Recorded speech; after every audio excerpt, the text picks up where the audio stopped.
So mao to kay naabot man tong gi-order na ko nga medyas para sa gamay nga person. So mo to gi-unbox na ko na din ha kay para makita nato unsa kanindot gyud bitaw sa uton. 5 pairs na din siya or set nga kuan medyas pang kuan gyud siya pang in front gyud.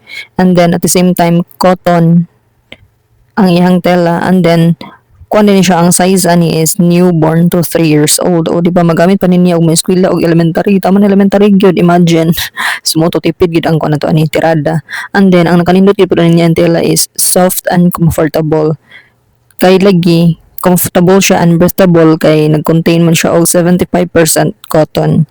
Yes, cotton gid siya ang tela niya kaya ako bitang gihilam-hilam gikon ko nako giinat-inat as in makaingon jud nga kuan siya dili igangon, and then dili pud siya kanang haiton nga tela kay sa mas ginaingon soft, oh di ba? Di mo ginahait ang soft na bitaw eh. So mao to, and then large elasticity, mainat-inat siya, sa mas ginaingon pwede ni siya magamit taman 3 years old.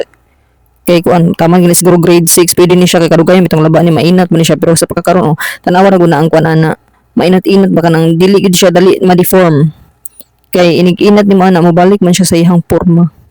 And then makapili pug ka og kaning kuan, pwede ka makapili og bisan unsa nga color kay daghan ang option nga imong mapilian. And at the same time daghan kayo og design sa isa ka color murag mga 5 siguro ka design ang imong mapilian. Kani kay rabbit design man ni siya, rabbit ang ihang drawing, ang uban ato is carrots, ang uban mga flowers, ang uban mga dots, basta daghan kay siya mapilian nimo. And then sumoto gipa suotan ako sa kamay nga person. Sa akong pagkuan gid ana is luwag-luwag siya gamay kay sa mas ginaingon itaman man siya 3 years old niya karon ang kamay nga person kay 4 years old, 4 months pa man sumoto, pero okay ra gid gihapon kay siya kay maigo naman pud niya oh. So mao to, and makuha naman po niya kanang sakto naman po sa ihang tiil. So mao to, and ang nakanindot pud kay taman sa tuhod ba iwas bitaw pa sa lamok.